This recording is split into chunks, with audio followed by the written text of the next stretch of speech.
Kegiatanku hari ini setelah pulang sekolah. Assalamualaikum warahmatullahi wabarakatuh. Bagaimana hari ini teman-teman kabarnya? Baik semua ya? Yuk ikuti kegiatanku hari ini sepulang sekolah teman-teman. Seperti biasa, setelah pulang sekolah aku langsung ganti baju.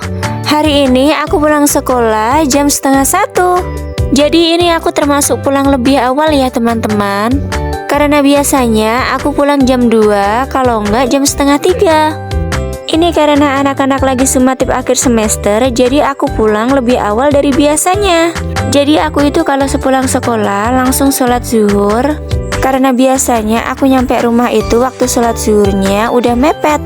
Tapi kalau untuk hari ini lebih santai ya teman-teman. Yaitu karena aku pulang lebih awal 2 jam dari biasanya. Aku kalau sepulang sekolah itu jarang sekali tidur siang. Biasanya aku itu langsung lanjut beres-beres rumah. Karena kan kalau biasanya itu aku pulangnya kan jam 2:30. Jadi kalau dibuat untuk tidur siang kayak nanggung aja gitu. Jadi yang pertama yang aku beresin itu bagian dapur ya teman-teman.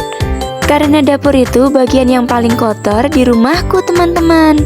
Jadi biar nggak kayak kapal pecah, aku beresin dulu bagian dapurnya. Karena kalau pagi itu aku ngeberesin dapurnya itu cuma asal-asalan. Jadi kalau pas waktu pulang sekolah gini aku maksimalin untuk ngebersihin dapurnya.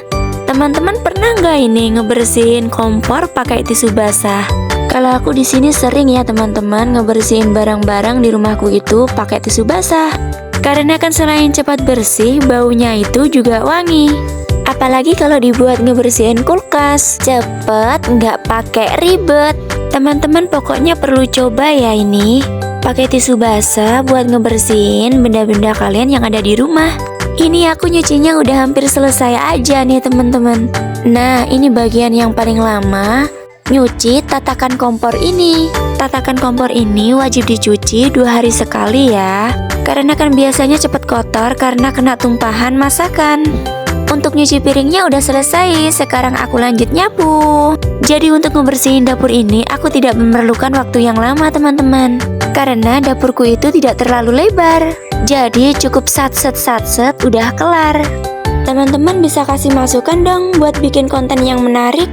Soalnya aku kalau gabut itu suka bikin konten yang random gitu loh teman-teman. Oke, karena nyapunya udah selesai, kini aku lanjut ngepel lantainya. Teman-teman ada yang kepo nggak ini kira-kira? Siapa yang ngevideoin aku saat bikin konten? Biasanya itu aku suka ngevideoin sendiri ya teman-teman. Tapi kalau ada Alvaro ya jelas Alvaro yang aku suruh ngevideoin. Tapi ya tahu sendirilah ya anak-anak kalau disuruh ngevideoin itu kayak gimana. Ada aja alasannya. Harus pandai-pandai ngebujuk dia pokoknya teman-teman.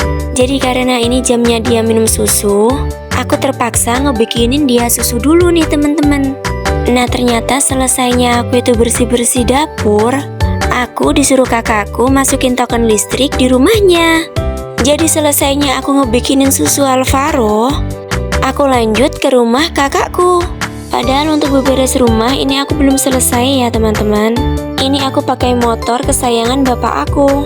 Karena aku malas untuk ngeluarin motorku, jadi aku pakai motor yang ada aja nih teman-teman. Nah ini aku ke rumah kakakku itu nggak sendiri. Cio sama Utinya dan Alvaro pun juga ikut. Jadi kita itu boncengan berempat nih teman-teman. Nggak jadi masalah ya karena rumah kakak itu nggak terlalu jauh. Nah kan aku udah sampai aja nih di rumah kakak. Ini yang paling demen kalau diajakin naik motor begini itu si Cio. Si Cio itu udah ketagihan naik motor. Kalau diajak turun setelah naik motor itu suka nangis. Jadi sesampainya di rumah kakak aku langsung masukin token listriknya. Biar nggak kelupaan ya, karena aku itu gampang lupaan banget nih teman-teman. Biasanya untuk ngisi token listriknya ini aku 2 minggu sekali. Karena kan rumah kakak aku yang ini belum ada yang nempatin. Jadi pulsa listriknya itu lama habisnya. Jadi aku tadi itu kesini juga mau nyari sayur sekalian. Karena kepengen ngerebus sayur sama bikin sambal terasi mentah. Teman-teman ada yang pernah nyoba nggak ini bikin sambal terasi mentah? Jadi sambalnya itu yang digoreng cuma terasinya. Cabe sama bawang merahnya itu dibiarkan mentah. Teman-teman wajib coba ya, pasti bakalan ketagihan. Nah, karena cabai yang ada di rumah itu merah semua, jadi ini aku mau sekalian metik cabai yang ada di depan rumah kakak aku. Cabai di tempatku ini lagi murah ya teman-teman. Dan biasanya kalau cabai lagi murah, buahnya pun juga lebat. Tapi ternyata di sini aku nemuin cabai yang coklat-coklat kayak busuk gitu loh teman-teman. Tapi nggak terlalu banyak kok. Mungkin ini waktunya dia minta dikasih obat. Di sini aku tidak terlalu banyak ya metiknya, karena cuma buat campuran cabai merah yang ada di rumah. Karena kalau kita pakai cabai merah semua, yang ada kita bakalan bolak-balik kamar mandi. Jadi biar nggak terlalu pedes, ini aku kasih campuran cabai yang masih muda. Karena udah aku rasa cukup, jadi aku udahan ya metiknya. Dan ternyata aku itu udah dipanggilin sama utinya Cio ya teman-teman. Karena ini udah jamnya Cio mandi. Udah dulu ya video aku kali ini. Kita sambung lagi di video aku selanjutnya. Wassalamualaikum warahmatullahi wabarakatuh. Dadah.